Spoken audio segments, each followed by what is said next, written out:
Elaine Vilar Madruga es una escritora, dramaturga y poeta cubana. Ha publicado varias novelas, cuentos y antologías por las que ha ganado numerosos premios y reconocimientos, tanto nacionales como internacionales. Su obra transita entre los géneros de terror, el friquismo y el erotismo fantástico, y ha sido editada en Estados Unidos, Canadá, Cuba, República Dominicana, España, Argentina, Chile, Brasil, Rusia e Italia. En el año 2021 publicó la novela La tiranía de las moscas, obra por la que obtuvo reconocimiento internacional y por la que fue galardonada con el premio Cálamo al mejor libro en el 2021. Y también fue nominada ese mismo año al premio Finestres de narrativa. En el 2023 publicó la novela de terror El cielo de la selva, sobre la que conversaremos en esta oportunidad. Es una alegoría sobre la violencia, la maternidad y el control sobre el cuerpo de las mujeres, donde éstas son obligadas a tener descendencia y criarla para ser sacrificada. La novela, escrita en clave feminista, fue elegida entre los 10 mejores libros del 2023 por Babelia. Elaine Vilar Madruga se atreve a todo, porque escribe sin medias tintas y con absoluta pasión por sus historias. Además, lo hace con tal gracia y belleza que genera una experiencia única que acompaña al lector mucho tiempo después de haber cerrado el libro.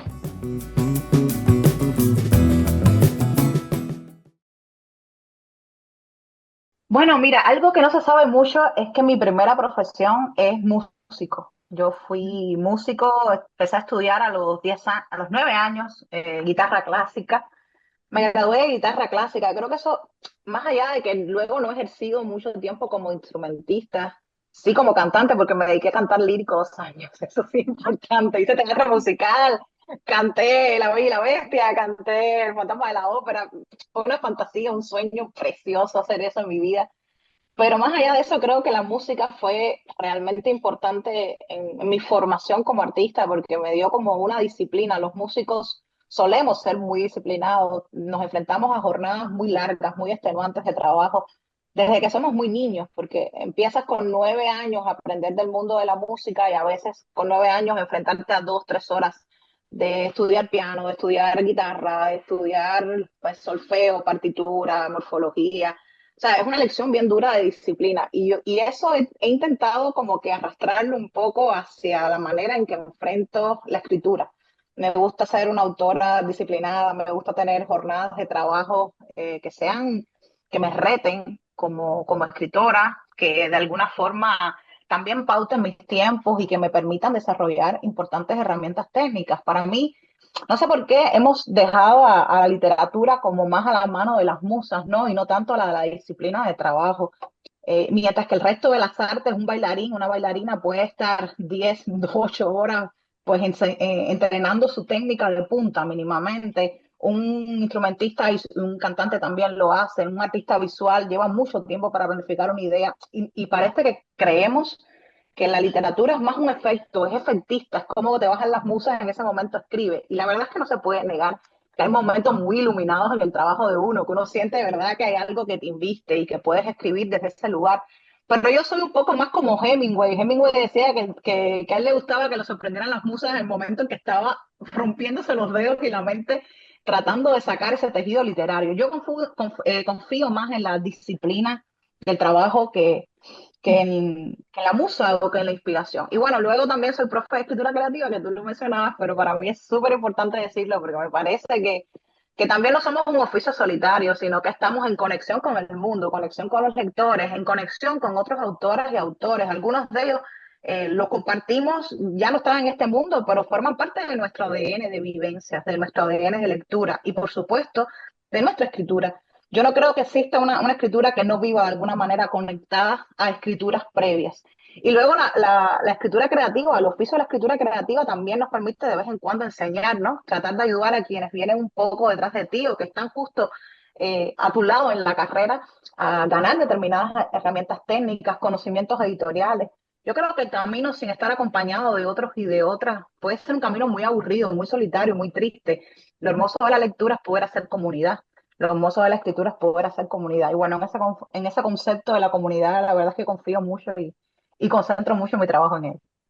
Yo sé que sos una gran estudiosa de la escritura creativa y de la escritura en general. ¿Querés contar un poquito cómo ha sido tu proceso de formación o cómo sigue siendo? Bueno, me encanta que digas eso, como sigue siendo, porque es que en verdad uno nunca deja de aprender en la escritura. De hecho, yo siempre digo que un libro más que nada es un laboratorio de prácticas que te permite poner en la teoría en la práctica de un libro, o sea, en la escritura de un libro. Y todo libro obviamente va a tener errores como aciertos. A mí me encanta mirar los errores de mis libros, porque creo que los errores de esos libros han hecho que los libros que vienen más adelante sean mejores, o por lo menos que yo como autora tenga un aprendizaje de cómo intentar hacer las cosas mejor. Al final yo creo que la gran utopía de la escritura es la misma de cuando estábamos acabados de descubrir el lenguaje, nosotros como especie, y nos sentábamos a las orillas de un fuego. Yo me lo imagino un fuego, ustedes imagínenlo como quieran, y tratábamos de contarnos los unos a los otros una historia que pudiera enseñarnos mejor, que pudiera asustarnos o simplemente que pudiera como conmovernos como especie. Entonces, yo creo que el gran truco de la escritura es tratar de encontrar una manera en que la gente pueda salir diferente del libro a como entró. Ese diferente no siempre tiene que ser bueno, o sea, no significa que tú pases por el libro indemne o pases por el libro sin dolor o pases por el libro sintiendo que el libro fue insípido para ti. A mí me gusta mucho cuando los lectores dicen, bueno, es que el libro me raspó, me dolió, me molestó, me incomodó, porque creo que eso saca de la zona de confort. Y me enseña a mí muchísimo de los mecanismos que articulan un libro, los que funcionan y los que no funcionan. Claro, intentar complacer a todos los lectores es una utopía muy grande porque hay tantos lectores y hay tantas personas como hay libros, entonces uno escribe para un nicho también de pensamiento, de maneras de entender el mundo y de formas de concebir la escritura. Y bueno, en mi formación como profesora de escritura creativa, o bueno, en mi formación como escritora, yo empecé, bueno, ya les conté que estudiando música, siempre escribí toda la vida, o sea, desde niña yo era la típica niña nerd que prefería quedarse en casa leyendo los libros con... Tengo una familia, en ese momento la familia era mucho más grande, ya mi abuelito ya no está, mi tía abuela ya no está, que fueron personas muy importantes en mi formación. Era la niña que llevaban todas las semanas a buscar libros a la biblioteca porque si no se ponía triste, o sea, y soy la heredera de muchos libros familiares, esa es la gran herencia que me dejaron mis ancestros y mis ancestras. No ha sido dinero, ha sido cultura, ha sido libros, ha sido amor por la literatura. Yo estoy extremadamente agradecida que haya sido así. Me han dejado algo emocionalmente mucho más fuerte que lo que pudo haber sido cualquier otro tipo de herencia. Y bueno, a partir de ahí siempre me vinculé de alguna forma a la escritura porque buscaba talleres literarios infantiles que en mi país en los años 90 90 y pocos, no, 90 largos, ya como llegando a los 2000 estaban como muy vivos. Entonces me vinculaba a esos talleres y ya luego pues empecé muy valiente. Yo lo digo ahora porque estaba mirando una niña de 14 años, porque a los 14 años eres una niña aunque tú no te lo creas. A los 14 años yo estaba escribiendo mi primera novela, la escribí durante 2 años y a los 16 la envié a un premio literario cubano muy importante para autores jóvenes de hasta 35 y ganó el premio. Entonces, la novela de los 14 que se gana a los 16 y que luego se publica a los 19 porque es un regalazo en mi vida. Fue también como ese espaldarazo que me dijo, mira, esta puede ser tu carrera. Y esto que tú empíricamente piensas que lo haces no tan mal, pues resulta que no lo estás haciendo realmente mal, que hay algo que tienes ahí, una base para trabajar. Y bueno, a partir de ahí entré en la Escuela de Formación de Escritores en mi país, que se llama Olerio Jorge Cardoso, que en ese momento estaba vivo su director, que es el chino Eras, Eduardo Eras León, que fue mi maestro, una persona muy querida para mí, falleció hace 2 años y es como haber perdido de nuevo a mi abuelito, o haber perdido de nuevo un papá, porque tuvo esa labor de acompañamiento, no solo desde el punto de vista de la escritura, sino también desde la espiritualidad y el corazón, porque al final eso es de lo que va esto que hacemos nosotros como escritores. Y a partir de ahí, pues llegó un momento en que empecé a volar por mis propias alas, como se dice en lugar común, o caminar por mis propios pies, y también decidí pues contribuir a la formación de otros escritores. Y desde mis veintipocos años estoy dando clases de escritura creativa, he fundado talleres literarios, fui profesora de escritura creativa en diversas universidades, fundamentalmente una que es Ave María University en Naples, Florida, donde estuve trabajando 3 años como profe de escritura creativa aplicada al aprendizaje del idioma español como segunda lengua. O sea, esto es muy interesante porque enseñas el español a través de la creación. O sea, es súper linda la idea, el concepto de cómo hacerlo. Y a partir de ahí, con la pandemia, también como profe de escritura creativa, hay un momento bien importante, que es que fundo mi escuela de escritores en el año 2020, que yo no les tengo que pintar el universo como estaba en ese momento, o sea, todos estábamos encerrados, no sabíamos qué iba a pasar con nuestras vidas, especialmente eso, si iba a haber vida el día siguiente.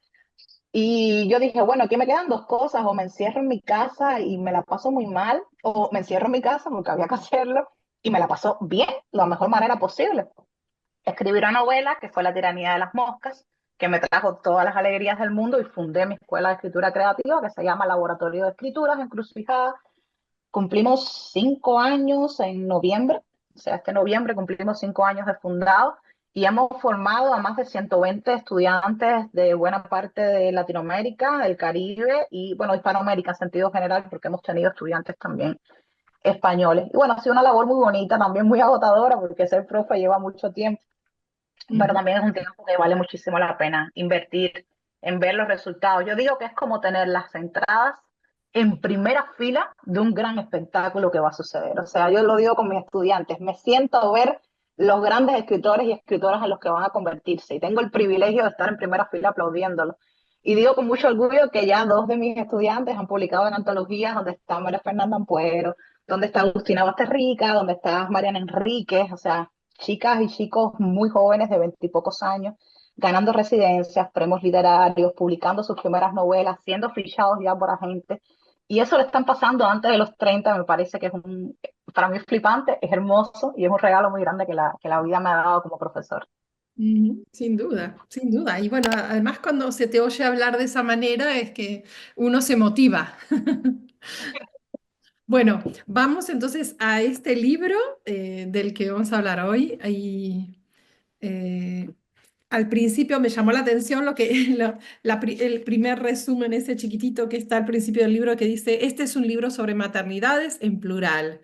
Como todas y cada una de las distintas madres que hay, ha habido y habrá en el mundo, todas unidas y al mismo tiempo separadas por el acontecimiento fundamental de la vida, uno que solo puede ocurrir en su cuerpo. Y es que también es un libro de cuerpos, de miedos y de hambre. Una realmente buena, eh, un buen resumen, digamos, del libro. Sí. Y es, bueno, como ya dijimos, un libro especial, un libro muy interesante. A mí me gustaría saber de dónde salió la semillita, cómo fue, de dónde salió esta idea de escribir esta obra tan especial. Bueno, es una obra que rescata mi memoria ancestral, las memorias ancestrales de las mujeres de mi familia. Como todas familias, creo que todas las familias sufren lo mismo. Todas creemos que por el bien familiar, por el bien del colectivo, hay cosas que no se deben contar. Hay secretos que no se deben contar, dolores que no se deben sacar a la luz. Historias que es mejor que estén empantanadas porque si salen afuera, pues pueden cambiar la matriz del hogar, de la familia, de la casa, de la forma en que los miembros de esta familia se relacionan consigo mismos y con el mundo. Y esas eran las historias de mis dos bisabuelas maternas, que son la que les dediqué la novela, y a mis bisabuelas que parieron demasiado, mis tías que decidieron no parir. Y bueno, dentro de esa especie de capa protectora que mi familia se había creado muchas historias que eran mentiras. Esencialmente nos hicieron la historia de una memoria familiar artificial o alterada. De repente sucede algo bien importante en mi vida que empieza con un hecho trágico, pero bueno, termina ese hecho trágico transformado en otra cosa, que es creación. Mi abuelita hace casi 8 años sufrió un accidente cerebrovascular muy grave, o sea, de un día a otro. Nada esperado, mi abuela estaba bien de salud, no tenía nada. Tiene ese accidente cerebrovascular y se le repite en menos de 24 horas y la segunda vez fue realmente mala. O sea, fue un sangramiento cerebral muy grande. En resumen, que la mitad del cerebro de mi abuelita queda anulado. O sea, es cuando hacemos los rayos, no sé cómo se llama esto, pero que te ven el cerebro por dentro, sale la mitad del cerebro de mi abuela en negro, en apagado. La otra mitad muy encendida. Y esto sucedió que mi abuela, que era una persona como que muy seria, una persona que no, de la que contribuía a que la historia familiar siguiera siendo de la manera en que solía ser, de repente mi abuela cuando ya empieza a hablar mejor, ella dice una frase, y la repito siempre porque es una frase muy poderosa, Mi abuela dijo, yo no me quiero ir a la tumba con todas estas historias no contadas, con todos estos secretos no contados. Y yo dije, wow, esto viene duro.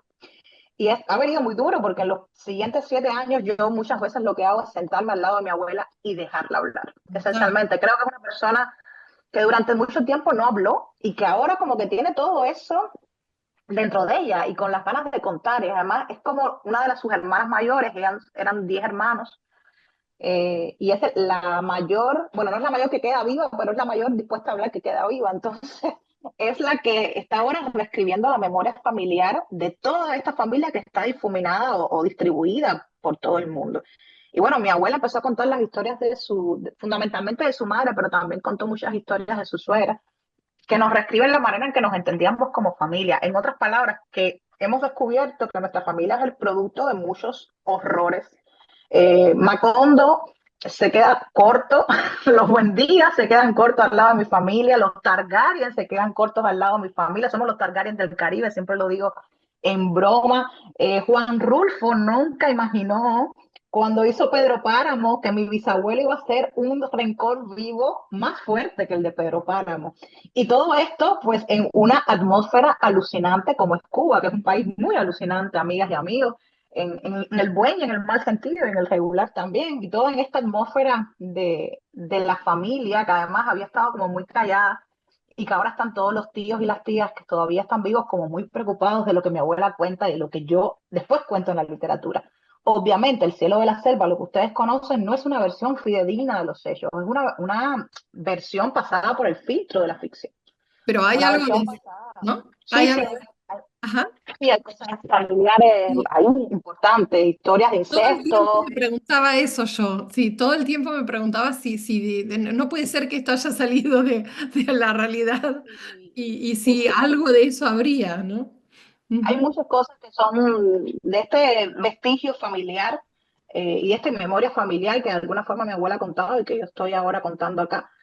El asunto es que ahora ese material no se queda solo en el plano de la historia. O sea, a mí me encanta que mi abuela haya tenido ese valor. Siempre digo que es un acto muy revolucionario de contar las cosas como fueron.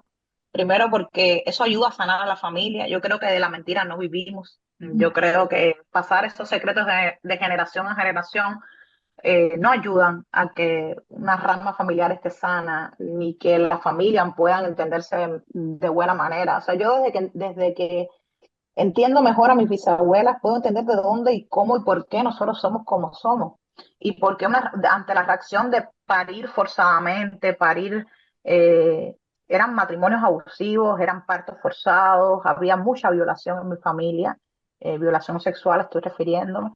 De repente nosotros somos la familia que somos, con lo bueno y con lo malo. Y bueno, todo esto es como una especie de filtro que me ha hecho alucinar, que es la verdad, y que me ha hecho escribir un libro tan doloroso como es El cielo de la selva. El cielo de la selva es un libro muy doloroso, es un libro que se escribió con las tripas, o sea, yo no puedo, yo puse todo lo que había de mi secreto familiar y de mi historia y de mi dolor, y más que de mi dolor, del dolor de mis bisabuelas y el de mis abuelas y el de mi abuela.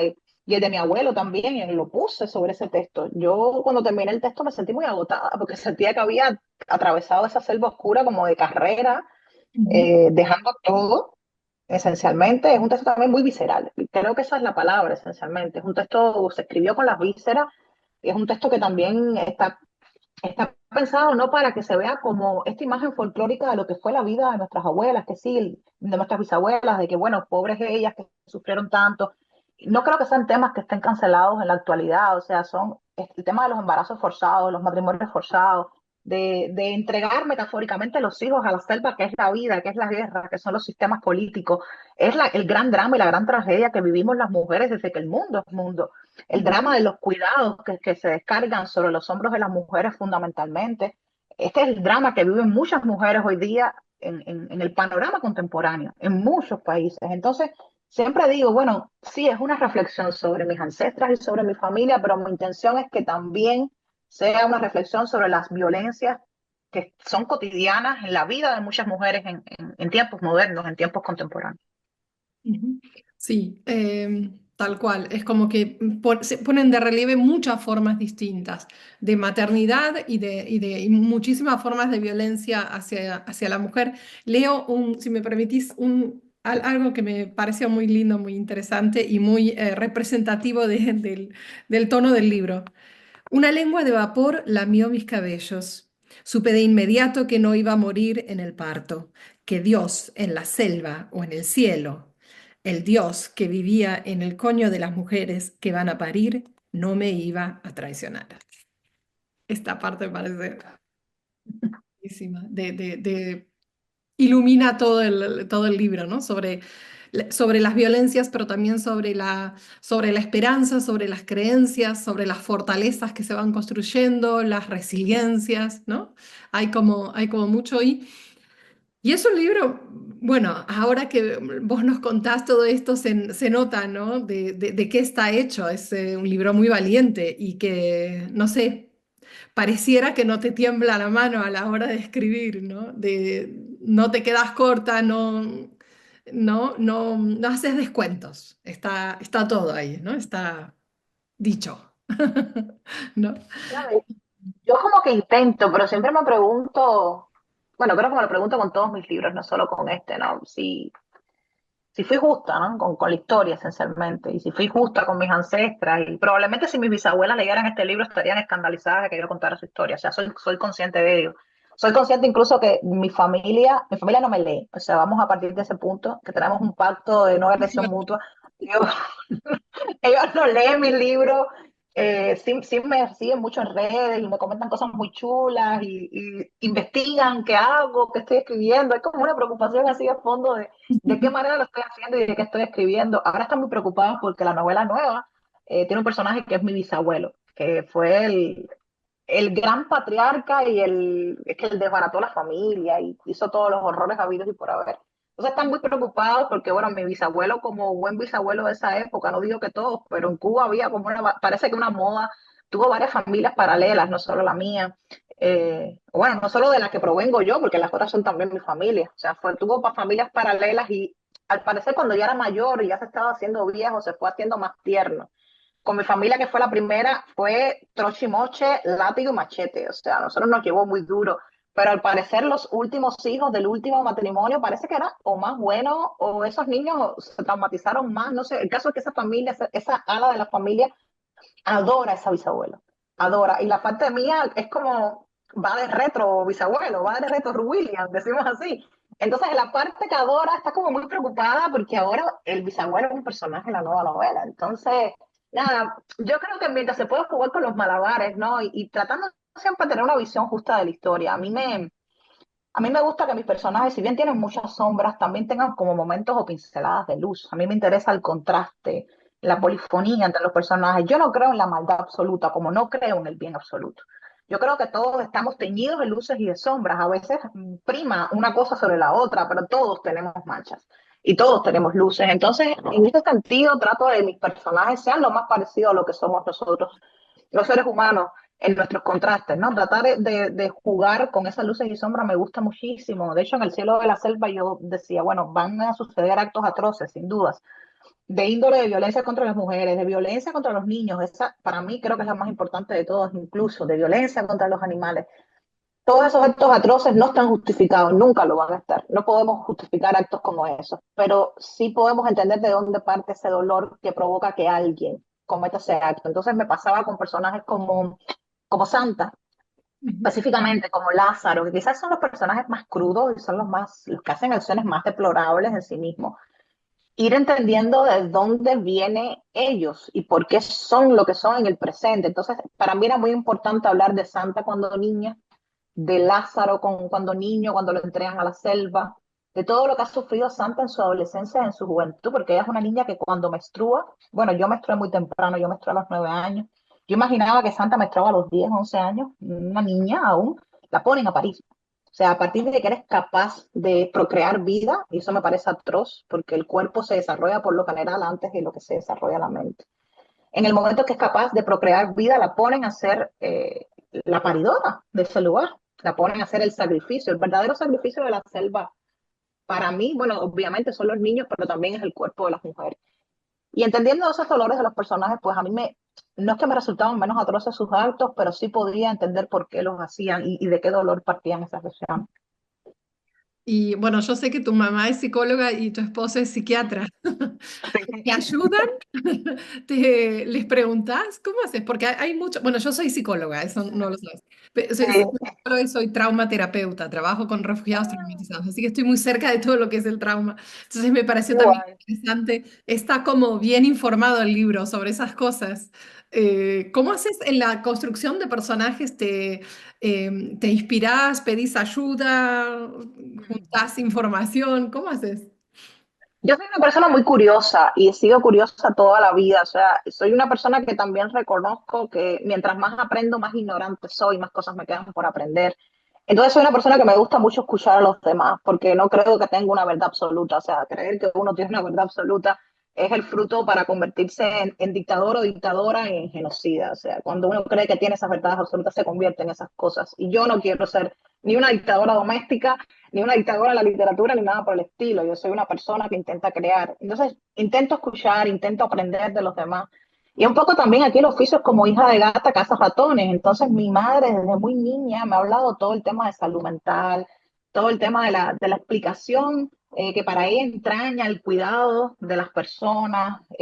Bueno, como familia tuvimos también una experiencia muy triste, pero a la vez nos hizo crecer mucho como familia, que una de nuestras tías abuelas, que no tenía hijos, no tenía pareja, o sea, vivía con nosotros, enfermó muy joven de demencia senil, se deterioró muy rápido, vivió 15 años con demencia senil, nosotros la cuidamos en casa, entonces también esta onda de los cuidados, tú te vuelves una persona más generosa cuando sabes que hay una persona bajo tu cuidado. Y tú te vuelves un mejor nieto y te vuelves una mejor mujer y te vuelves una mejor hija cuando sabes que todos en algún momento de nuestra vida tendremos responsabilidad sobre otros que requerirán nuestro cuidado antes o después. Todos estamos en ese ciclo vital, todos estamos enganchados en esa rueda donde un ser humano dependerá de otro. Bien cuando nacemos, siempre dependemos cuando nacemos y cuando volvemos a la vejez requeriremos ayuda. Entonces a mí todo eso y todos los pensamientos en torno a la salud mental siempre me han dado vueltas, siempre lo he debatido mucho con mi madre, siempre hemos conversado mucho de esos temas. Y luego, bueno, mi marido, que es psiquiatra, vino con la experiencia ya de una experiencia mucho más dura que la psicología, porque mi marido trabajaba en el Hospital Psiquiátrico de La Habana, donde están las personas esencialmente que son los pacientes considerados incurables, muchas veces los que están internados, aquellos pacientes que los familiares o bien no pueden cuidar o bien no hay una esperanza de recuperación. Entonces mi esposo siempre decía que para él era muy triste trabajar con personas a las cuales se pensaban que no podían recuperarse. O sea, porque en realidad lo que hace son cuidados paliativos. No estás pensando en una recuperación. Y un médico me dice lo que debe pensar en la recuperación de sus pacientes, no en quedarse de brazos y decir, bueno, pues ¿qué toca? Hay que dar medicina, hay que amarrar, hay que contener, o sea, ¿cómo se contiene? ¿Sobre qué mecanismos ejercemos presión y violencia sobre otros cuerpos? En estos casos, cuerpos considerados enfermos, entre comillas, contra nosotros, que somos los cuerpos sanos. Esa hegemonía, ese capacitismo, esos son temas que siempre están en la mesa de debate de mi familia. En mi familia conversamos muchísimo. Bueno, ya se darán cuenta que hablo mucho. Este es el normal, pero con mucha gente en mi casa. O sea, mucha gente hablando de los mismos temas, de las mismas cosas que nos obsesionan. Somos como muy profesionalmente, como muy abiertos también a compartir nuestras dudas y nuestras incertidumbres. Yo leo muchos libros de psicología. La novela, en realidad, me parece, o la literatura me parece un terreno que está muy concomitante con la psicología o con el estudio de las mentes. Yo siento que tú tienes que estudiar algo de psicología, aunque sea lo básico, para tratar de entender a tus personajes. Yo no creo que exista un tipo de locura, yo de hecho no creo que exista la locura. Creo que la frontera entre locura y sanidad es mucho más fina que la que nosotros creemos y que a veces estamos de un lado y de otro y Ujú. aún así muchos somos considerados sanos, ¿no? Dentro de nuestro universo. Eso creo que se ve un poco en, Yo en el creo que cielo de sí. la selva con los personajes, ¿no? O sea, hay personajes que son la loca de la novela, que es la perra, que es Ananda. En realidad, para mí, es el personaje más cuerdo de la novela. Es el que mantiene unos principios como más establecidos, el que tiene como una moralidad más establecida ante la vida. Y sin embargo, los sanos, que son las que las recluyen, las amarran, pues ya sabemos, son Santa, la vieja, Lázaro, que son los grandes asesinos de la novela. Entonces, ¿qué onda aquí con la sanidad y con la cordura y con la locura?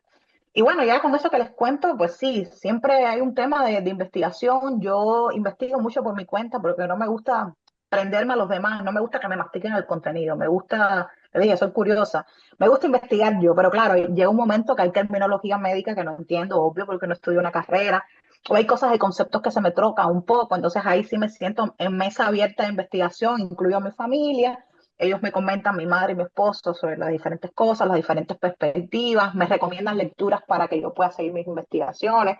Y un poco así son proyectos de trabajo, procesos de trabajo muy largos, los de investigación suelen ser muy largos, pero que se disfrutan mucho porque, como les decía, no, nunca me he sentido sola mientras escribo, siempre estoy bien acompañada por mis personajes, por mis lectores y obviamente por mi familia también. Por tus lectores, tus lecturas previas, ¿no? Hay mucho del mito. Yo sé que vos también sos dramaturga, así que seguramente por eso hay mucho de mitología griega, mucho de tragedia, incluso esta cuestión del destino trágico, ¿no? Bueno, Ifigenia ya de por sí, el nombre lo dice, ¿no? Hay y es realmente alguien que también se ofrece, entonces... quería preguntarte si querés comentar, es que sale simplemente esto, o sea, ¿te sale esta cuestión de los mitos o es algo que lo pensás, lo pones, lo haces adrede? Parte y parte. O sea, por un lado, cuando yo era muy chiquita, los terribles apagones de Cuba, porque yo nací en el periodo especial año 89, en el 92 cae el campo socialista y aquello fue la debacle en mi país. O sea, no teníamos luz, no había alimento, no había comida, no había nada, o sea, no había nada. Yo sentía felicidad, o sea, les digo, porque creo que estaba protegida por la burbuja de la infancia y era como esta niña salvaje porque había mucho calor y mucho mosquito. Y yo ya cuando llegaba la noche me desnudaba toda y me pasaba la noche entera desnuda en el portal, acunada por mi madre, por mi abuelo. Y yo recuerdo de esos apagones de Cuba que a mí me hacían las historias de los mitos como si fueran cuentos de hadas. O sea, a mí me contaron la Cenicienta, la Bella y la Bestia, todos esos cuentos que te cuentan cuando eres nene, pero me contaban mitos y me contaban historias del mundo, me contaban historias universal como si fueran cuentos. Entonces, todo eso está ahí en un bagaje cultural y sensorial y yo creo que emocional más que nada. Porque yo cuando cierro los ojos y escucho la primera vez que me contaron Edipo Rey, me lo contó mi abuelo, yo sería muy niña y estaba sentada a las rodillas de él en un apagón en Cuba. O sea, me acuerdo que era muy pequeñita porque mis pies, obvio que no tocaban el suelo, iban casi un poquito por encima de las rodillas de mi abuelo. Me recuerdo muy bien de esa escena. Y luego, bueno, luego viene la formación académica también. A mí se me olvidó contarles antes, ¿no? Que yo estudié dramaturgia. Tenía 2 años que estudié Derecho, Teatro Musical. Bueno, me fui finalmente a la dramaturgia y estuve estudiando 5 años de carrera. Me gradué de escritura de teatro. Soy escritora de teatro. Esa es como mi profesión, la que me dio un título, ¿no? Aunque otras cosas que he hecho también, pero eso me dio un título, como digo yo, para colgárselo a mi madre y que supiera que ya tenía la universidad, que estaba de este lado. Yo llegué al teatro como muy desprejuiciada, no llegué creyéndome, y esto me encanta que haya pasado así. Yo no llegué creyendo que iba a aprender muchas cosas nuevas, pero la carrera me sorprendió muchísimo, porque de hecho me enseñó un mundo. Yo he basado mi escritura en la manera en que yo consigo el teatro, luego traduciendo la narrativa. O sea, yo siempre digo que mi narrativa es muy teatral y que de hecho parto de los principios de la construcción de la narrativa en el teatro. O sea, todo lo que yo hago bien o mal en la narrativa se lo debo al teatro, no más que eso. Y bueno, luego de que me gradué también estuve, antes de graduarme y durante el tiempo que me estaba graduando, estaba trabajando como profesora ayudante y me encargué de dar teatro griego. Bueno, todo el teatro desde la fundación del teatro como mito, perdón, como ritual, hasta llegar a Shakespeare. Y luego di desde Shakespeare hasta los grandes directores del siglo XX.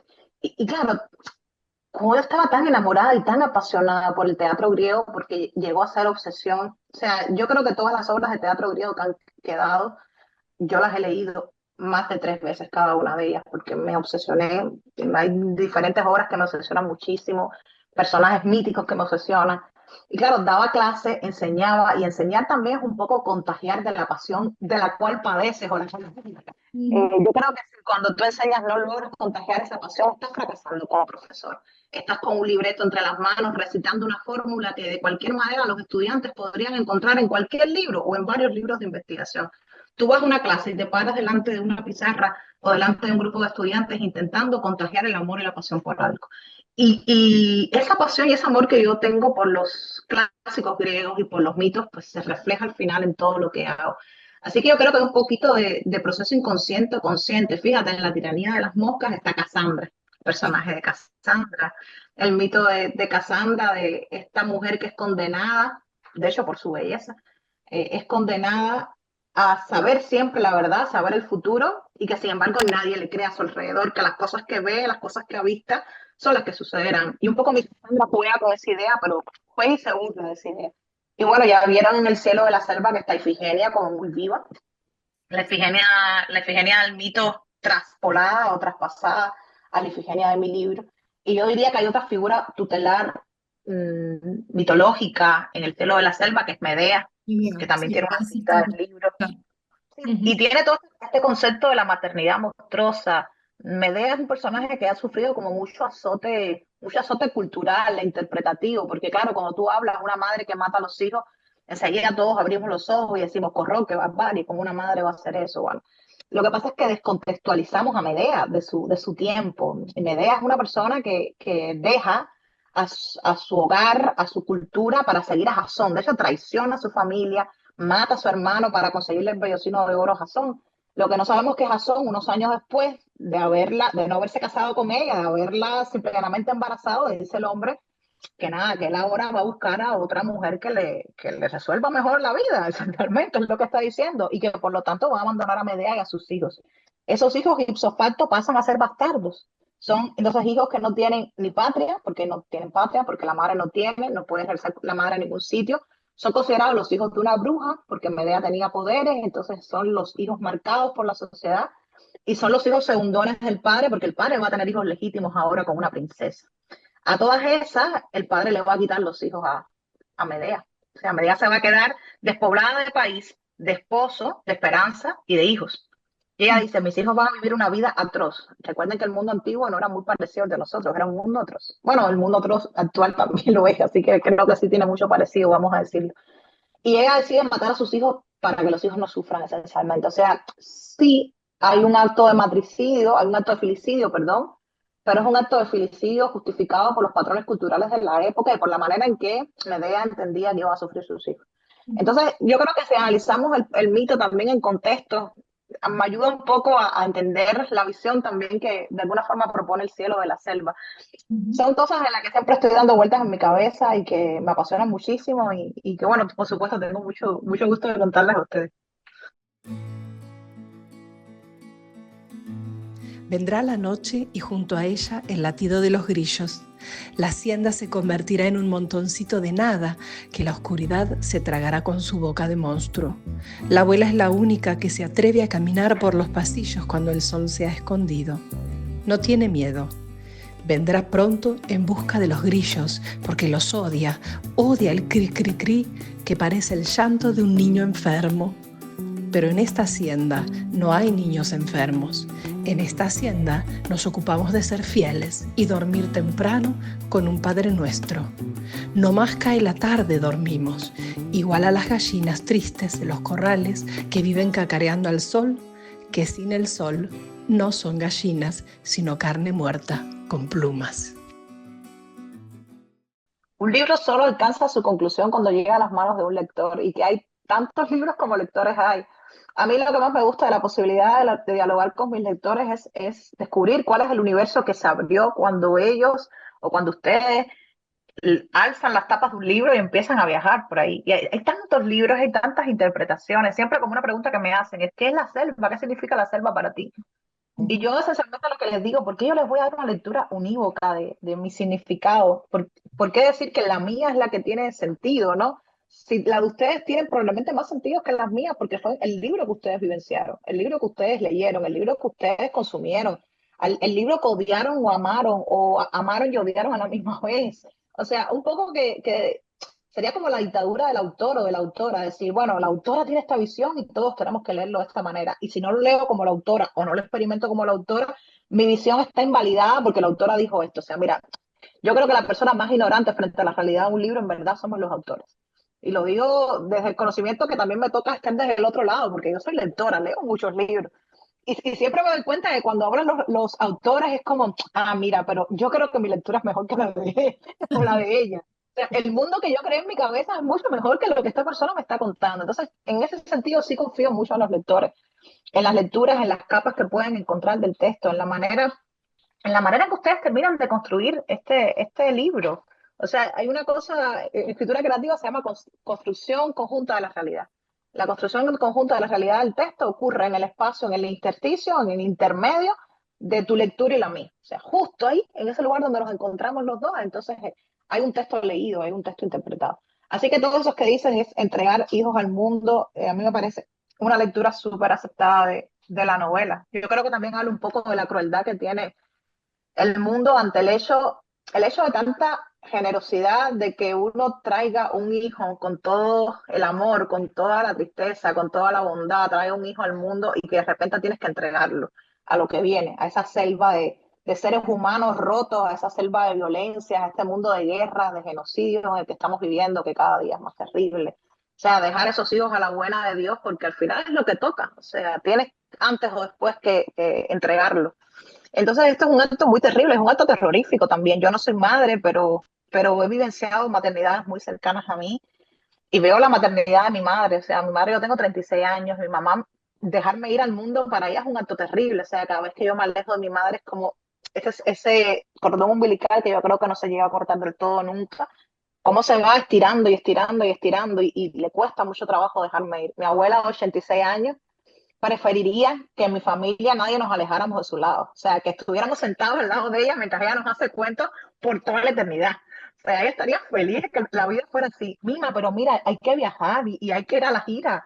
Y mi abuela siempre tiene como ese miedo de que el mundo pueda engullirnos. Entonces yo creo que la maternidad, que es un acto hermosísimo, sin dudas también es un acto terrible, de un valor tremendo, ¿no? De un desprendimiento tremendo también de lo que uno es y de lo que da. Si hiciéramos una metáfora de lo que les conté de los secretos familiares, pero a escala global, ¿no? De las cosas que no se dicen y las que se reescriben, pues la maternidad sería uno de esos secretos familiares que el mundo ha escondido muy bien.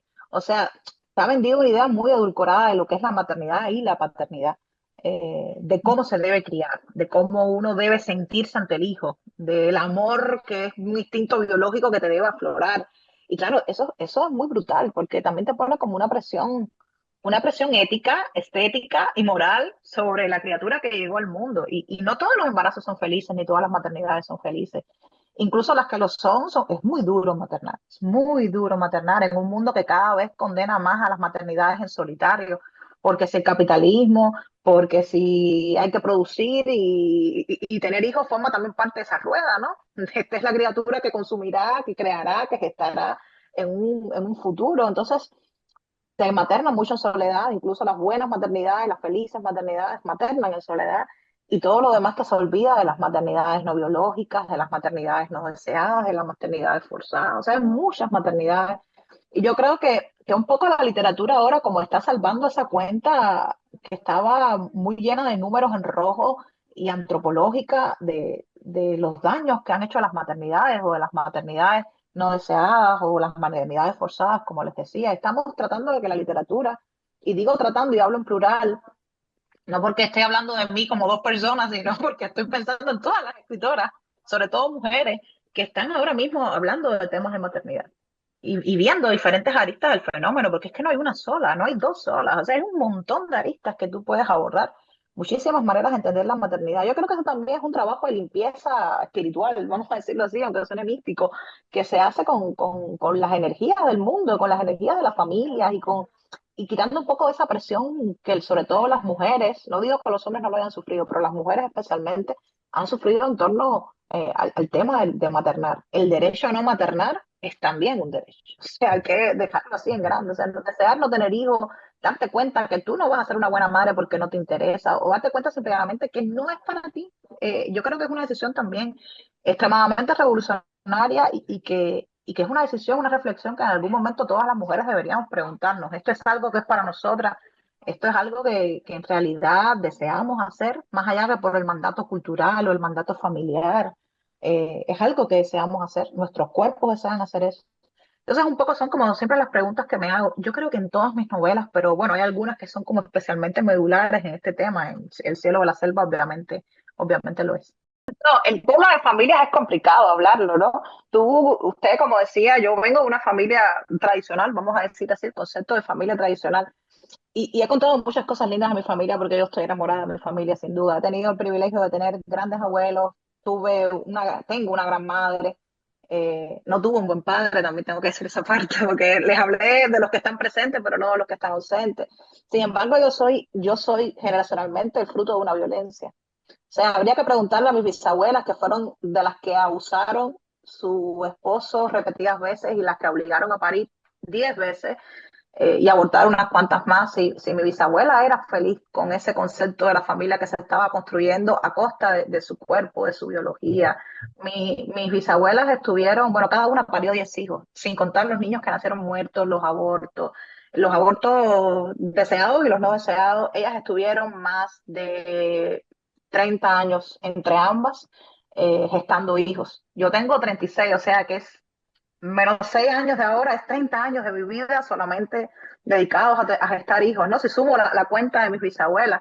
Entonces también me pongo desde el punto de vista de ellas y digo, bueno, mis bisabuelas hubieran querido salvar un poco sus identidades, sus cuerpos, y no tanto el concepto de familia, si hubieran podido permitirse decidir, porque mis bisabuelas no se les permitió decidir. Ellas dijeron, se casan, paren, o sea, es como esto que te enseñan en las asignaturas de biología, o sea, naces, te reproduces, mueres, o sea, no hay otro patrón que no sea esto.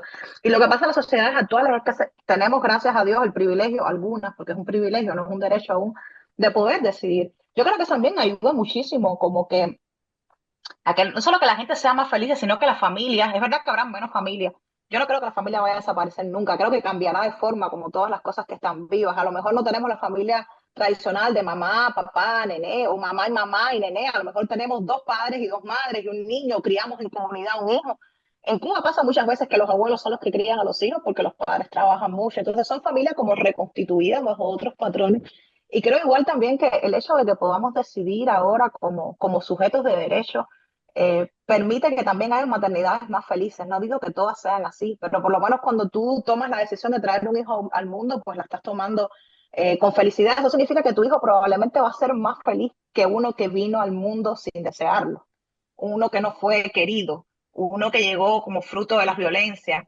Y es que la maternidad no es solamente el salvar familia. Yo creo que si queremos salvar familia, también tenemos que pensar las cosas desde las políticas públicas y desde las políticas estatales y la política en sentido general.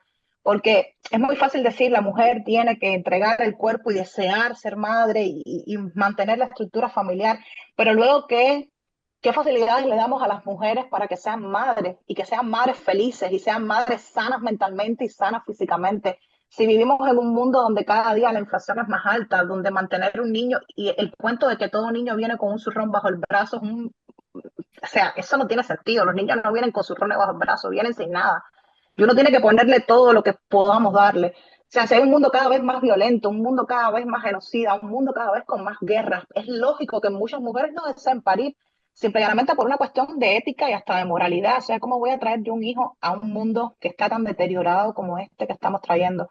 Luego el tema los lugares donde podemos vivir y donde podemos hacer nido como familia. Y sé que hay algunos de España y creo que hay varios perdón, de Italia no, de Argentina, España, pero el Alemania. problema, y Ujú. Alemania, el problema habitacional, yo creo que en Europa está en la alta. Aquí donde estoy yo ahora, que es Toronto, aquí las casas, una casa de un cuarto como la que tengo yo, me costó $500,000 y voy a estar pagándola 30 años. Una casa donde no tiene ni siquiera un cuarto para un hijo si lo quiero tener. Entonces también, ¿dónde tenemos a nuestros hijos si no existen políticas públicas que ayuden a que las maternidades y los cuidados sean más fáciles? Entonces hay que pensar todo esto no solo desde el punto de vista de que la mujer es la que debe hacer las cosas, sino involucrar al mundo entero. Luego lo que les dije de criar en soledad. Criar no es fácil. Repito que yo no soy madre biológica, pero es que lo he visto, lo veo constantemente en mis amigas, lo veo constantemente en un montón de mujeres a las que conozco. Y criar no es una labor de un día, es una labor de toda la vida. Entonces, muchas veces las mujeres criamos en mucha soledad, como cuidamos en mucha soledad.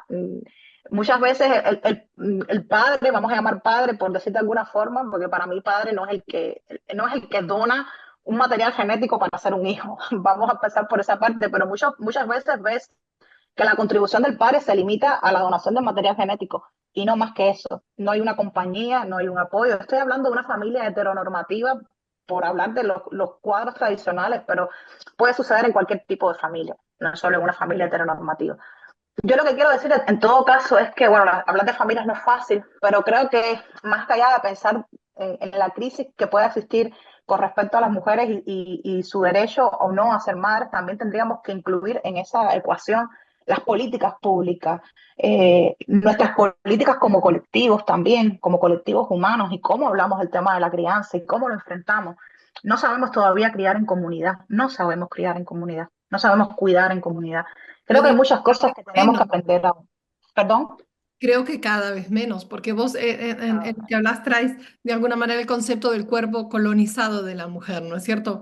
Entonces, las familias antes en la antigüedad eran más, eran grupos, ¿no? O los hijos se criaban más en grupo, había grupos de mujeres, pero este modelo de la familia nuclear lo que hace es quitarle el grupo a la mujer y dejarla Exacto. con todo el peso de la crianza. Entonces ahí está, ¿no? La cuestión de cómo concebimos, cuál es la familia, ¿no? Eso que mencionas, Verónica, es una estructura trágica. En las tragedias existe una estructura que se llama fatum, o personajes que sufren un síndrome que se llama fatalitas, que son personajes que tratando de hacer el bien mayor, cometen los peores errores en el camino hacia el bien mayor. O sea, yo siempre digo que el personaje de la vieja tiene como un objetivo muy claro y un objetivo noble, que es salvar a su hija. No olviden una escena que es muy terrible para mí, yo creo que es una de las escenas que más escalofrío me provocó la novela, que es que un milico, un militar, le pone en la cabeza a la niña, y hablando como si fueran ratas, ¿no? O sea, le pone, y sabes que ese hombre tiene el poder de la vida y la muerte en la mano de esa niña. O sea, en la mano de ese hombre está la vida y la muerte de esa niña.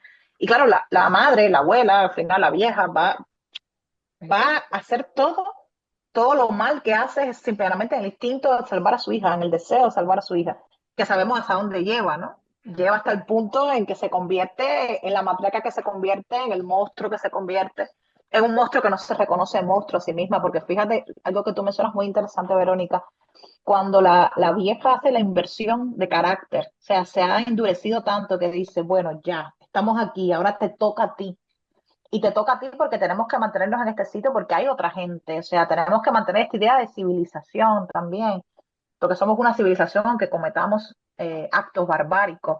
Ella no duda en heredarle a la hija la misma carga que la vieja llevaba en los hombros hasta ese momento. Entonces también hay un acto ahí como de tragedia, ¿no? El personaje, que supuestamente en un inicio era un personaje heroico, si se quiere, se va convirtiendo en un monstruo, en el devenir, ¿no? Y es un personaje que, a pesar de que todo lo ha intentado hacer bien, termina cayendo pues en el vacío de la monstruosidad y de la crueldad también.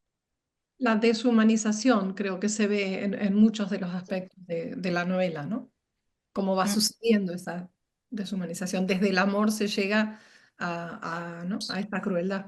El final es cíclico, como muchas veces las violencias son cíclicas, ¿no? Que aunque uno intenta escapar de ellas, pues termina de nuevo en el mismo eje, repitiendo Sí. los mismos errores. Las violencias del mundo, pero también las violencias familiares. O sea, creo que lo trágico en realidad de nuestro destino como especie es que no aprendemos. O sea, no aprendemos nada, absolutamente nada. Seguimos repitiendo los mismos errores que hemos repetido históricamente en cada una de las etapas de nuestra, entre comillas, evolución, que para mí ha sido involución. Romina decía antes, bueno, no criamos en grupo ya. En el paleolítico superior y en el neolítico se criaba en grupo. O sea, no hemos evolucionado nada, no hemos involucionado en ese sentido. Y un poco que la gran ironía del libro es precisamente eso, que los personajes no pueden escapar del ciclo de su violencia, están atrapados ahí, están condenados ahí. Hay un resquicio de esperanza en Romina, en el personaje de Romina, porque Romina, cuando Santa camina por la selva y va viendo cómo el ciclo se repite, Romina no parece incluida en el ciclo. Es como si Romina se hubiera podido salir de ese espacio. Creo que no hace falta ser madre para reflexionar de temas que nos Sí. afectan a todos como humanidad. O sea, eso me parece tan importante, ¿no? Que no existen votos privados de temas para determinadas personas porque sean madres o porque vivan en determinados espacios. Yo creo que esos son temas de debates de la humanidad y que lo más importante es ponerlos en la mesa de debate. Y una mesa de debate es una lectura, obviamente. Decir esto existe de esta Mm. manera. Vamos a pensarlo, vamos a repensarlo, vamos a ver cómo desde nuestras comunidades, por más pequeñas que sea, a veces que le quitamos mucha importancia al trabajo comunitario, al trabajo. Esto es Sí. una comunidad, lo que estamos haciendo acá, reuniéndonos un grupo de personas y pensando. Eso es también una comunidad eh, intelectual que está pensando procesos creativos y que está pensando procesos de la manera en que el mundo puede sufrir determinadas transformaciones para bien de la gente. Y yo creo que eso nunca lo podemos dar por hecho, pero sobre todo hay que agradecerlo muchísimo que tengamos así como espacios en que podamos pensar Mm. el mundo en que queremos. No tanto el mundo en que vivimos, que es terrible, pero sobre todo el mundo que queremos y las transformaciones que podemos hacer en esta argamasa distópica en la que estamos viviendo, para la que las cosas sean mejor para todos, ¿no? Para que los privilegios no sean privilegios, como les decía ahorita, que sean derechos. Yo soy una convencida de que los animales son mejores criaturas que nosotros. Y, pero, o sea, totalmente. Yo tengo animales desde muy pequeña. Voy a hacerles una anécdota que creo que es importante para conocerme. En Cuba recuerdan el periodo especial, la época que yo nací. Bueno, había tanta hambre en el país que el Estado te entregaba 6 pollos cada 6 meses, pollitos recién nacidos, para que tú lo criaras, al año creo, no cada 6 meses. Esos 6 pollitos separados de su mamá se morían muy rápido, se morían de cualquier cosa.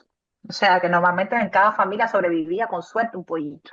Ese pollito era el pollito de la familia, se le ponía un bombillo para que el pollito viviera, se le ponía mantita para que el pollito se envolviera, se le daba la comida en el piquito al pollito porque no sabía alimentarse. O sea, yo recuerdo estar a los 3 4 años sentada viendo cómo mis pollitos se morían. Esencialmente, mis pollitos que me traían se me morían porque estaban delicados, eran animalitos delicados. Y tuvo un pollito, que fue el pollito héroe, que sobrevivió a la debacle pollística, se llamaba Piquito. Cada niño cubano tiene un trauma con un pollito, o sea, todos tenemos un trauma con un pollito, porque esencialmente ese pollito que sobrevivió se iba convirtiendo como un perro, esencialmente. Andaba detrás de la casa, te identificaba como la madre, iba detrás de ti, picaba detrás de ti, comía de tu mano. O sea, al pollo le faltaba hablar, como decimos muchas veces, le faltaba hablar para ser un ser humano, un hijito. Y en mi casa lo queríamos muchísimo. Lo que pasa es que había mucha hambre, mucha hambre. El hambre que existía en mi país, que existe todavía en mi país, pero en ese momento era terrible. Ustedes no pueden imaginárselo, ojalá no puedan imaginársela. No voy a deducir que todos tienen un privilegio como para no imaginarlo. El asunto es que había tanta hambre que mataron el pollo para que yo pudiera comer. Y a mí me hicieron la historia típica del pollito que se fue a una mejor granjita, como el paraíso de los pollitos, el cielo de la selva de los pollitos, y el pollito realmente lo había comido. Cuando lo supe, yo creo que hasta el día de hoy yo no puedo comer pollo. O sea, porque tengo el trauma de que engullí a una criatura que en mi imaginario y en mis sentimientos tenía el mismo valor que habría tenido una criatura, un hermanito, un ser vivo que fuera de mi propia especie. Y yo creo que ya los niños tenemos como una frontera muy sensible con los animales, porque no identificamos que hay una especie superior a la otra, o al menos yo no lo veía así cuando niña. O sea, somos seres vivos, somos seres con derecho a la vida. Y ese sentido, la infancia es como muy noble, o hay infancias nobles que ven a los animales de esa forma, y que a veces eso se pierde cuando somos adultos y empezamos a tener una visión androcéntrica de la realidad, que pensamos que el hombre es el origen de todas las cosas, que el hombre lo merece todo, que es el centro del universo, que todo gira alrededor de nosotros y eso es lo que condiciona la mirada y la acción depredadora del hombre sobre la naturaleza y sobre las cosas. O sea, nosotros ya no es que consumamos carne animal, sí, que no estoy en nada en contra de consumir la carne animal para propósitos de vida, pero sí para el desparpajo y para lo innecesario y la carnicería por la carnicería y el uso de los animales para hacernos ropas de marca y hacerlo, eso me parece barbarie, usar los animales para probar productos de belleza, o sea, son cosas que nos hacen ver la manera tan absurda, depredatoria que hemos creado en nuestra relación con otras especies. Y claro que esto es una obsesión que rodea toda mi obra está rodeada de animales, o sea, no solo están los seres humanos, sino también están los animales, y para mí tienen un peso equivalente en el tejido de la acción. La tiranía de las moscas no sería la novela que es si no existieran moscas con tanta importancia como Cassandra, como Caleb, como Calia. En el cielo de la selva, Choclo para mí es un personaje con vida propia, con vida propia. De hecho, el asesinato de Choclo, como tú mencionabas, para mí fue la escena más difícil de escribir del texto, porque además yo materno perros, yo cuido perros, soy animalista, he sido hogar, refugio de perros de tránsito. O sea, hay muchas cosas aquí que a mí me obsesionan con respecto a cómo nos relacionamos nosotros como especie, los seres humanos con los animales. y que también me gustaría que la gente cuando leyera mis libros reflexionara sobre la manera tan violenta en que solemos relacionarnos con otras especies, con la naturaleza en sentido general, pero con otras especies de manera incisiva. Así que sí, la respuesta es sí, que pienso siempre en el consumo, en la depredación, en la manera en que nos manifestamos y nos relacionamos. Yo creo que esas son obsesiones que no se van a cancelar en el cielo de la selva, siguen en la próxima novela, probablemente sigan toda mi vida o sigan mientras el ser humano sea el depredador que es. Sí me va a importar quitar esa mirada de creernos la especie superior del planeta, creernos que todo gira en torno a nosotros, y creo que nos ha hecho mucho daño sentirnos que somos el ombligo de la creación. Me fascina cuando a pesar de que el libro sí que es un libro violento y habla de muchas tristezas y de muchos horrores, podemos como vernos reflejados en él o ver reflejados un pedazo de la humanidad dentro de él y decir, bueno, y en esto voy a citar a mi profesor de escritura creativa, el Chino Era. Chino Era decía, la realidad soporta cosas que la ficción no soporta. Y eso significa, en otras palabras, que a veces todo el horror que podemos poner en una ficción narrativa, en una ficción de cualquier tipo, nunca va a superar el horror real. Yo siempre cuando termino una charla digo, bueno, es un libro, al final viajamos en el tiempo que dure ese viaje largo, corto, en definitiva, como leemos, si vamos rápido o no, o si las páginas que tenga el libro, pero luego terminamos ese viaje, puede que los personajes, sus historias con un poquito de suerte nos acompañen por un tiempo, o simplemente no nos gusta el libro y lo dejemos, lo tiremos y pasemos al siguiente, no pasa absolutamente nada. Pero de la realidad no podemos desprendernos así, de la crueldad de la realidad no nos podemos desprender así. Y siempre digo, bueno, que cuando cerremos las páginas del libro y podamos quedarnos conmovidos o aterrados o asqueados por esa realidad de ese libro, que quizás nos sacó de la zona de confort y nos hizo ver dolores y horrores que nos parecían improbables, por favor piensen que en algún lugar del mundo hay personas padeciendo cosas peores que los que un libro puede contar. O sea, yo creo que vivimos en una anestesia social muy terrible y muy peligrosa, porque nos hemos acostumbrado a cerrar los ojos y a virar la cara ante las cosas que nos duelen, a cambiar de canal de televisión para no ver los genocidios en el mundo o para no volvernos locos con todas esas ideas. Pero tiene que haber un acto valeroso y humano, sobre todo, de no cerrar los ojos ante el horror del mundo, o sea, no hacerlo. Eso importa más que cualquier libro, que cualquier obra de ficción con sus luces y sus sombras. Y es lo que yo siempre quisiera que ustedes se llevaran al final de los viajes por mis libros. Que cierren la página, olviden la historia y piensen en el mundo real. Y piensen en la gente que sufre y no olviden a la gente que sufre. Eso es lo más importante, creo yo, lo que trasciende el tejido de la ficción, sin duda. Qué lindo lo que decís. Y qué importante. Y qué bueno que lo digas así claramente. Porque me parece que cuando uno cierra tu libro se queda pensando muchas cosas. No es un libro que se cierra y se pasa a otra cosa, sino más. Es un libro que deja huella y que abre cosas también, ¿no? Que nos deja pensando. Así que realmente, bueno, te felicitamos en principio. Gracias. Te agradecemos muchísimo tu tiempo, tu apertura, bueno, todo esto lindo que vos compartís, todo esto lindo que vos sos. A ustedes, a ti, Romina, por estos espacios maravillosos. Y bueno, un besito muy grande. Muchas gracias por acompañarme.